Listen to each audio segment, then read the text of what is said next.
বাস্তবে একটি ঘটনা, সময় থাকলে শুনে যাবেন। গ্রামের একটা গরিব ছেলে একটা গরিব মেয়েকে বিয়ে করলো।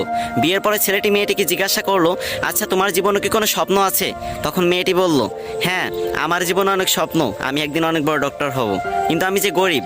তখন ছেলেটি হেসে বলল, আরে এই ব্যাপার, আমি আছি না। তারপর ছেলেটি মেয়েটিকে নিয়ে শহরে চলে গেল। সে প্রতিদিন রিক্সা চালাতো এবং বাসায় এসে নিজেই রান্না বান্না করতো। এদিকে মেয়েটি পড়াশোনা করতে লাগলো। এরকম করতে করতে মেয়েটি একসময় ডক্টর হয়ে গেল। ছেলেটি এই খবর শুনে খুশিতে আত্মহারা হয়ে গেল এবং সে সেই ছেঁড়া কাপড় পরেই মেয়েটির সাথে দেখা করতে চলে গেল। মেয়েটি যখন তার বন্ধু বান্ধব নিয়ে কলেজ থেকে বের হচ্ছিল, তখন ছেলেটি সবার সামনে গিয়ে মেয়েটিকে বলল, জানো আজকে না আমি অনেক খুশি, আজকে তুমি ডাক্তার হতে পেরেছো। তখন মেয়েটির বান্ধবীরা জিজ্ঞাসা করলো, এই এ কে রে? তখন মেয়েটি বলল, আরে আমি চিনি না, হয়তো কোনো ভিক্ষুক টিক্ষুক হবে। তখন ছেলেটি মন থেকে অনেক কষ্ট পেল। ছেলেটির চোখে পানি চলে আসলো এবং সে বলল, তুমি ঠিকই বলেছো, তুমি জানো আমি তোমার পরীক্ষার টাকা জোগাড় করতে গিয়ে